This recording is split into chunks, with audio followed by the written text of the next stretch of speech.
আসসালামু আলাইকুম প্রিয় ছাত্রছাত্রীরা, আশা করছি তোমরা ভালো আছো, সুস্থ আছো।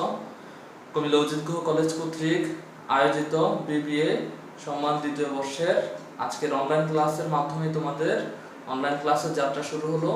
বৈশ্বিক মহামারী করোনার কারণে তোমাদের পড়াশোনার যে একটি গ্যাপ তৈরি হয়েছে, আশা করছি এই অনলাইন ক্লাসের মাধ্যমে তোমরা সেই গ্যাপটা দূরীভূত করতে সক্ষম হবে এবং আবার আগের মতো করে পড়াশোনায় মনোনিবেশ করতে পারবে। এখন দেখো, আজকে আমি তোমাদের সাথে ইন্টারমিডিয়েট অ্যাকাউন্টিং ক্লাসটি নিয়ে হাজির হয়েছি। আজকে আমরা আলোচনা করব property, plant asset and equipment এই অধ্যায়টি নিয়ে। এটি তোমাদের বইয়ের দ্বিতীয় অধ্যায়।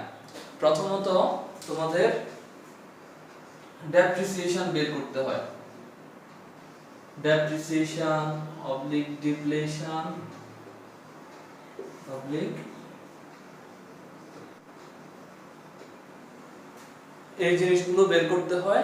এরপরে তোমাদেরকে যে কাজটা করতে হয় সেটা হলো জার্নাল বের করতে হয়। এরপর তোমাদের লেজার করতে হয়, লেজার। এখন এগুলো তোমাদের জানা আছে। তার মধ্যে এখন তোমাদের সাথে আলোচনার প্রেক্ষিতে আমরা প্রথমেই তোমাদেরকে যেটা আলোচনা করব, কখন ডিপ্রিসিয়েশন হবে, কখন ডিপ্লেশন হবে, কখন অ্যামর্টাইজেশন হবে। সাধারণত প্ল্যান্ট অ্যাসেট বলতে স্থায়ী সম্পদকে বোঝানো হয়। এখন সম্পদ কয়েক ধরনের হতে পারে: দৃশ্যমান স্থায়ী সম্পদ, অদৃশ্যমান স্থায়ী সম্পদ, আর হলো ন্যাচারাল রিসোর্স বা প্রাকৃতিক সম্পদ। এখন দৃশ্যমান স্থায়ী সম্পদ যেটা, সেটার ক্ষেত্রে হবে ডেপ্রিসিয়েশন। দৃশ্যমান স্থায়ী সম্পদ, সেটার ক্ষেত্রে হবে ডেপ্রিসিয়েশন, যেমন মেশিন, ফার্নিচার ইত্যাদি এক্সেট্রা। এরপর হলো ডিপ্লেশন আর হলো অ্যামর্টাইজেশন। অ্যামর্টাইজেশন যেটা, সেটা হলো যে অদৃশ্যমান স্থায়ী সম্পদ হলে হয় অ্যামর্টাইজেশন। অদৃশ্যমান স্থায়ী সম্পদ হলো অ্যামর্টাইজেশন, যেমন গুডউইল, প্যাটেন্ট এটসেট্রা। এরপর আসো ডিপ্লেশন। ডিপ্লেশন কখন? ডিপ্লেশন হয় ন্যাচারাল রিসোর্স, প্রাকৃতিক সম্পদ। যে সকল সম্পদগুলো প্রাকৃতিক সম্পদগুলো যখন আমরা এগুলোর ক্যালকুলেশন করতে যাব, তখন আমরা ডেপ্রিসিয়েশন না বলে সেটাকে বলবো ডিপ্লেশন। তাহলে নিশ্চয়ই তোমরা ডেপ্রিসিয়েশন, ডিপ্লেশন এবং অ্যামর্টাইজেশন সম্পর্কে জানতে পেরেছো। এখন দেখো, তোমাদের ডেপ্রিসিয়েশন বের করার অনেকগুলো নিয়ম আছে। 1 number straight line method, declining balance method, 2 তৃতীয় double decline balance method, some of year digit method, unit of activity method ইত্যাদি। এই সকল আরো কয়েকটা আইটেম আছে। এগুলো না, আজকে আমরা দুইটা নিয়ম নিয়ে আলোচনা করব। একটা হলো স্ট্রেট লাইন মেথড। প্রথমত straight line method. Straight line method, এটার বাংলা হলো স্থির কিস্তি পদ্ধতি। এই পদ্ধতির মাধ্যমে অবচয় নির্ণয় করলে প্রত্যেক বছর অবচয়টা থাকবে সমান। এটা স্ট্রেট লাইন মেথডের মাধ্যমে। এখন দেখো, স্ট্রেট লাইন মেথডের মাধ্যমে, যেহেতু এটা আমরা ডেপ্রিসিয়েশন তৈরির নিয়মগুলো জানছি, এখন আমরা তৈরির 1 নম্বরে আমরা যেটা দেখালাম, ডেপ্রিসিয়েশন অথবা ডিপ্লেশন অথবা অ্যামর্টাইজেশন, সেগুলো নির্ণয়ের, অবচয় নির্ণয়ের নিয়মগুলোর মধ্যে প্রথম নিয়মটা আমরা আলোচনা করছি, সেটা হলো straight line method. Straight line মেথডে তোমাদের যে জিনিসটা মনে রাখতে হবে, ডেপ্রিসিয়েশন বের করা দুইটা নিয়ম আছে ডেপ্রিসিয়েশন বের করার। একটা হলো যে cost minus salvage value divided by হলো ইউজফুল লাইফ। এটা হলো যে একটা নিয়ম। আর আরেকটা নিয়ম হলো যে, যদি তোমাকে ইউজফুল লাইফ দেওয়া না থাকে, যদি অবচয় হয়, ডেপ্রিসিয়েশন রেট দেওয়া থাকে, সেই ক্ষেত্রে তোমরা এভাবেও করতে পারো। ডেপ্রিসিয়েশন সমান cost minus salvage value into depreciation rate। Cost থেকে সেলভেজ ভ্যালু বাদ দেওয়ার পর ডেপ্রিসিয়েশন রেট যে পার্সেন্ট দেওয়া থাকবে সেটা দিয়ে গুণ করলে আমাদের ডেপ্রিসিয়েশন বের হবে। এখন ডেপ্রিসিয়েশন রেট অনেক ক্ষেত্রে প্রশ্নে দেওয়া থাকে, আবার অনেক ক্ষেত্রে দেওয়া থাকে না। এখন ডেপ্রিসিয়েশন রেট যদি দেওয়া না থাকে, তাহলে আমরা ডেপ্রিসিয়েশন রেট বের করতে পারি। কিভাবে ডেপ্রিসিয়েশন রেট বের করব? ডেপ্রিসিয়েশন রেট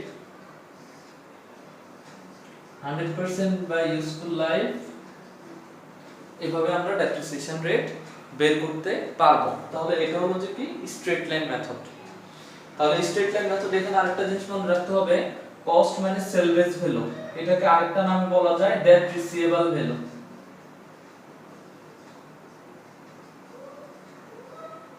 কস্ট মানে সেলভেজ ভ্যালু মানে হলো ডেপ্রিসিয়েবল ভ্যালু। কস্টের থেকে সেলভেজ ভ্যালু বাদ দেওয়ার যে কথা, ডেপ্রিসিয়েবল ভ্যালুও একই কথা।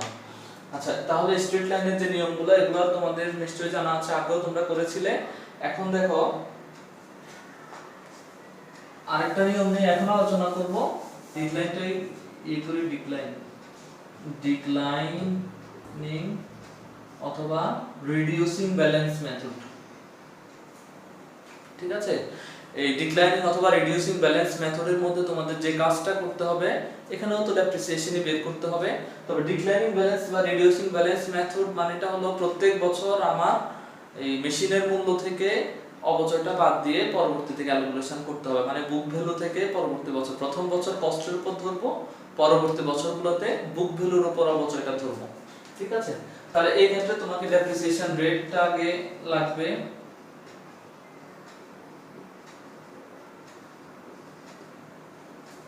ডেপ্রিসিয়েশন রেট দেওয়া না থাকলে বের করতে হবে, আর ডেপ্রিসিয়েশন রেট দেওয়া থাকলে তাহলে সমস্যা হবে না। কেমন? এরপরে দেখো ডেপ্রিসিয়েশন বের করতে হবে। ডেপ্রিসিয়েশন বের করলে তোমাদের যে কাজটা করতে হবে সেটা হলো, প্রথম বছর হলো কস্ট ইনটু ডেপ্রিসিয়েশন রেট, আর সেকেন্ড বছর হলো book value into depreciation rate. প্রথম বছর যদি হয়, যদি এটাতেও হতে পারে এটাতেও হতে পারে, কেমন? এটাতেও হতে পারে, যদি প্রথম বছর থেকে শুরু হয় তাহলে কস্ট ইনটু ডেপ্রিসিয়েশন রেট, আর যদি এটা বুক ভ্যালু দেওয়া থাকে তাহলে কস্টের থেকে অ্যাকুমুলেটেড ডেপ্রিসিয়েশন বাদ দিলে হবে বুক ভ্যালু। এই book value into depreciation rate, এভাবে আমরা প্রত্যেক বছরের অবচয় বের করতে পারবো। এই ক্ষেত্রে প্রত্যেক বছর অবচয়ের পরিমাণটা হ্রাস পাবে। আমরা একটা অঙ্কর মাধ্যমে শুরু করি আজকের ক্লাসটি। যে এতক্ষণ যে আলোচনাগুলো হলো সেই আলোচনাগুলোই এখন আমরা করব। দেখো এখানে একটা প্রশ্ন দেওয়া আছে, গ্লোব কোম্পানি পারচেজ এ মেশিন এট কস্ট টাকা 18,000 টাকা জানুয়ারি 1, 2012। The machine is expected to have salvage value 2000 টাকা at the end of 4 years। 4 বছর পরে salvage value হলো 2000 টাকা। Prepare depreciation schedule, depreciation তালিকা বের করতে বলেছে for the following method, straight line method এবং ডাবল ডিক্লাইন ব্যালেন্স মেথড। এই দুইটা মেথডে কি বের করতে বলছে? ডেপ্রিসিয়েশন শিডিউল বের করতে বলছে। এখন দেখো ডেপ্রিসিয়েশন শিডিউল বের করতে হলে আগে তোমাকে অবশ্যই এই অঙ্কগুলোতে যাই করতে বলবে, আগে তোমাকে অবশ্যই ডেপ্রিসিয়েশনটা বের করতে হবে, তারপরে শিডিউলটা বের করব। কেমন? তাহলে দেখো স্ট্রেট লাইন মেথডে প্রথমে ডেপ্রিসিয়েশনের সূত্র কি? যেহেতু এখানে লাইফ দেওয়া আছে 4 ইয়ার্স, কস্ট 18,000, সেলভেজ ভ্যালু হলো 2000 টাকা। Cost minus salvage value divide by হলো ইউজফুল লাইফ। কস্ট হলো 18,000 মাইনাস 2000 আর লাইফ হলো 4 ইয়ার্স। তাহলে কত হয়? 18 থেকে 2 গেলে 16, 16 কে 4 দিয়ে ভাগ দিলে 4000। তাহলে ডেপ্রিসিয়েশন হলো কত? 4000। এখন আমরা এই ডেপ্রিসিয়েশনের শিডিউল তৈরি করব, ডেপ্রিসিয়েশন শিডিউল। এবার দেখো এখানে তোমাদের ইয়ার দেওয়া আছে, বিগিনিং ভ্যালু দেওয়া আছে, ডেপ্রিসিয়েশন অ্যাকুমুলেটেশন আর হলো বুক ভ্যালু। যেহেতু এটা শুরু হয়েছে 2012 জানুয়ারি 1, 2012, তাহলে 2012 তাহলে মেশিনের বিগিনিং ভ্যালু কত? 18,000 টাকা। মেশিনের বিগিনিং ভ্যালুটা হলো 18,000 টাকা, আর প্রত্যেক বছর ডেপ্রিসিয়েশন বের হচ্ছে কত? 4000।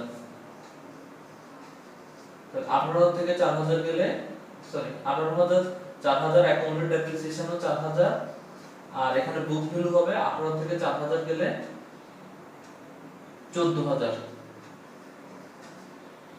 এরপর দেখো দ্বিতীয় বছর ডেপ্রিসিয়েশন 4000, 1 ইউনিটের ডেপ্রিসিয়েশন হবে 8000, 14000 থেকে আবার 4000 গেলে 10000, অথবা 18000 থেকে 8000 গেলেও 10000।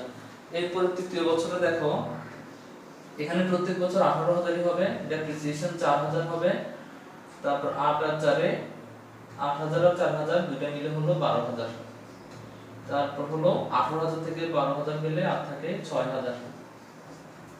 এরপর চতুর্থ বছর 18000, ডেপ্রিসিয়েশন 4000, 1 ইউনিটের ডেপ্রিসিয়েশন 12000 আর 4000 দুটো মিলে হবে 16000। আর এখানে বুক ভ্যালু হবে 18000 থেকে 16000 বাদ, অথবা 6000 থেকে 4000 বাদ।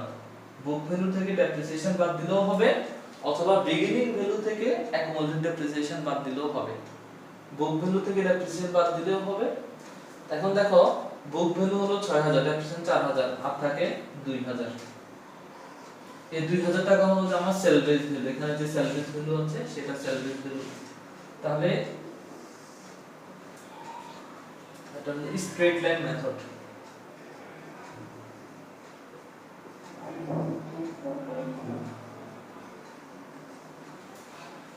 তাহলে এটা হলো স্ট্রেট লাইন মেথডে তো ডেপ্রিসিয়েশন শিডিউল।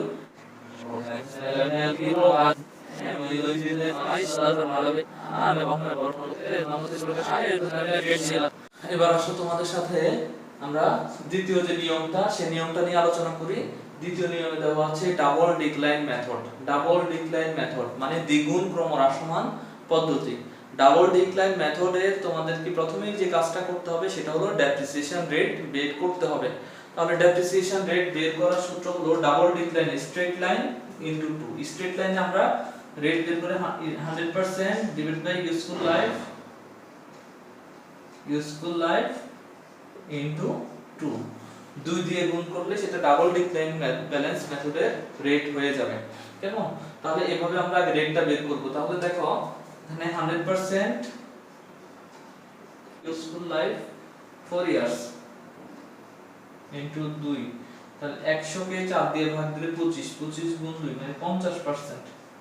তাহলে আমার এখানে ডেপ্রিসিয়েশন রেট বের হয়েছে 50%। যেহেতু এটা আমরা 4 বছরে বের করব 2012। এখন দেখো প্রথমে মেশিনটার কস্ট দেওয়া আছে 18000 টাকা, আর ডেপ্রিসিয়েশন রেট হলো 50%, প্রত্যেকবারই 50%। তাহলে 18000 এর 50% হলো 9000। অ্যাকুমুলেটেড ডেপ্রিসিয়েশন হবে 9000। তাহলে 18000 থেকে 9000 গেলে আর থাকে 9000। এরপর দেখো প্রথম বছরের এন্ডিং ভ্যালু যেটা সেটা পরবর্তী বছরের বিগিনিং এ আসবে। প্রথম বছরের এন্ডিং এটা হলো যে ডাবল ডিক্লাইন মেথড অথবা ডাবল ডিক্লাইন মেথডে এই নিয়মটা হবে। তাহলে এখানে 9000, এটা এখানে চলে আসবে 9000। 9000 এর 50% হলো 4500। তাহলে এটা অ্যাকুমুলেটেড ডেপ্রিসিয়েশন হবে 9000 আর 4500 মানে হলো 13500। এবার 9000 থেকে ডেপ্রিসিয়েশন বাদ, বিগিনিং ভ্যালু থেকে ডেপ্রিসিয়েশন বাদ দেব। 9000 থেকে 4500 গেলে আর থাকে 4500। এই 4500 প্রথম বছরের এন্ডিং, পরবর্তী বছরের বিগিনিং হবে 4500। তাহলে 4500 এটাকে আমি 50% করলে 2250। এখন দেখো তোমাদের সুবিধা, যদিও তোমাদের এটা ঝামেলা লাগতেছে মনে হয়, সেই ক্ষেত্রে তোমরা এটা মুছে ফেলি, তোমাদেরকে একটু পরে দেখাচ্ছি। এখন দেখো 4500 থেকে 2250 গেলে আর থাকে 2250। 2250 এখানে নিলাম। এখন দেখো যেহেতু এখানে দেওয়া আছে শেষের বছর সেলভেজ ভ্যালু হবে 2000 টাকা, তার মানে হলো শেষের বছর 4 বছর শেষে সেলভেজ ভ্যালু 2000, আমাদেরকে এখানে সেলভেজ ভ্যালু 2000 রাখতে হবে। আর এখানে বিগিনিং ভ্যালু আছে 2250 আর এন্ডিং ভ্যালু আছে 2000। তার মানে এখানে ডেপ্রিসিয়েশনটা কোনো 250 হলেই আমাদের হয়। এটা হচ্ছে balancing figure, BF balancing figure. তাহলে 2250, এখানে তোমাকে এই পার্সেন্টটা দেওয়া লাগবে না। তাহলে আশা করছি বুঝতে পেরেছো। এখানে 2000 হয়েছে কেন? আমার সেলভেজ ভ্যালুটা হলো 2000। সেলভেজ ভ্যালু হলো যে নির্দিষ্ট মেয়াদ শেষে, লাইফ শেষে বা মেয়াদ শেষে মেশিনটার যে মূল্য হয় সেটা হলো সেলভেজ ভ্যালু। এটার মেয়াদ হলো 4 বছর, 4 বছর শেষে এটার ভ্যালু হলো 2000 টাকা। তাহলে এখানে আমার ভ্যালু আছে 2250, রাখতে হবে 2000। তাহলে ওই বছরের ডেপ্রিসিয়েশনটা পার্সেন্ট আকারে না হয়ে সেটা পার্থক্য যেটা হয় সেটাই এখানে বসালাম 250। কেমন? এটাকে তোমরা এভাবে দেখাইতে পারো 2250 মাইনাস 2250 মাইনাস 2000। আচ্ছা এখন দেখো অ্যাকুমুলেটেড ডেপ্রিসিয়েশন প্রথম বছর 9000, এইটা এখানে 9000 চলে আসছে, 9000 আর 4500 13500, 13500 2000 15750, 15750 আর 250 হলো 16000। তাহলে এই হলো সম্পূর্ণ অঙ্কটি। আশা করছি তোমরা পুরো অঙ্কটি বুঝতে পেরেছো, মনোযোগ সহকারে শুনেছো। আর এভাবে তোমাদের স্ট্রেট লাইন মেথড আর ডাবল ডিক্লাইন মেথডের যে অঙ্কগুলো আছে তোমরা সেগুলো প্র্যাকটিস করবা। এখন দেখো তোমাদের এখানে আরেকটি কথা তোমাদেরকে বলে দেই, সেটা হলো স্ট্রেট লাইন মেথড হোক আর ডাবল ডিক্লাইন মেথড হোক, অবচয়ের জন্য একটা জাবেদাই হবে। অবচয়ের জন্য, শুধুমাত্র অবচয়ের জন্য জাবেদা হলো যে depreciation expense debit, accumulated depreciation credit. ঠিক আছে? এবার এটা নিয়ম যেটাই হোক, স্ট্রেট লাইন মেথডেও ডেপ্রিসিয়েশনের জন্য জাবেদা এটা, আর ডাবল ডিক্লাইন মেথডেও ডেপ্রিসিয়েশনের জন্য জাবেদা এটাই। কেমন? যেহেতু আমার এখানে জাবেদা চাইনি তাহলে অঙ্ক এখানেই শেষ। নেক্সট আরেকটা ক্লাসে দেখা হবে। আশা করি সে পর্যন্ত তোমরা ভালো থাকবে, সুস্থ থাকবে এবং নিজের প্রতি খেয়াল রাখবে, পরিবারের সবার প্রতি খেয়াল রাখবে।